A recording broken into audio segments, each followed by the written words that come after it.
Good morning, dear students. I am teaching chapter 9, and chapter 9, name of the chapter 9 is the living organisms and their surroundings. The living organisms and their surroundings.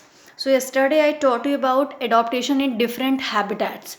So, first I taught you about the adaptation in some aquatic habitats, and now I will teach you adaptations in some terrestrial habitats. Adaptation in some terrestrial habitats. So first one is the desert. Desert by camels.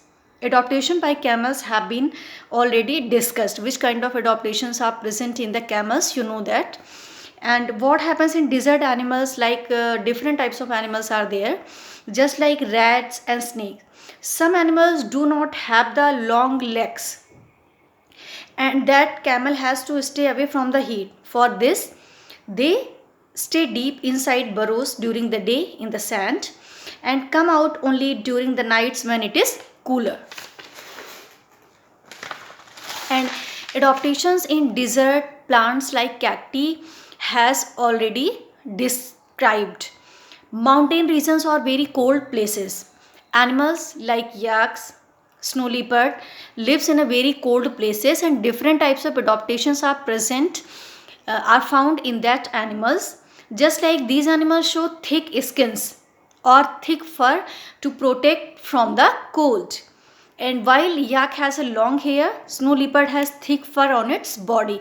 So different types of adaptations are present in the different types of animals.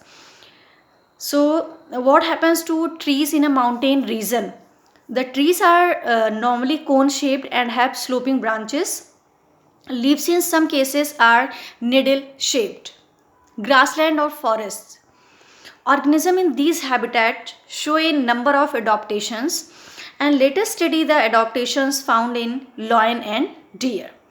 A lion, as you know, obtains its food by killing animals like deer, and lion is thus a predator, and deer is its prey. A predator is bigger in size than the prey. It lives in a forest or a grassland. And what feature make lion a good predator? Which kind of features make a lion good as a good predator? So eyes are in front of the face. Eyes present in front of the face, and this allows to get a correct idea about the distance and location of its prey. And it has a sharp teeth and long claws in its front legs, and the claws can be withdrawn inside the toes, and its light brown color helps it to hide in dry grasslands when it hunts for prey. And like the lion, a deer also lives in forest and grassland, and it has some adaptations to escape predators. It has long ears to hear movement of predators, and eyes are present on the side of the head, and it helps to look in all directions and escape danger. And it can run very fast, thus saving itself away from the predators. Adaptation in birds. Bones are hollow and filled with air cavities to make the body light, and feathers are present. Forelimbs are modified into wings for flying. And now come to the living things around us. There are a large number of things in the world around us or in our surroundings. Are these things similar? In what ways? Do these things differ? These things differ in shape, size, weight, ability to move, take food, produce young ones of their own kind, and show growth. And these are only some of the characteristics in which the different things which you may observe in a particular surroundings may be different. Let us study the example of a forest. What are the different things present in a forest?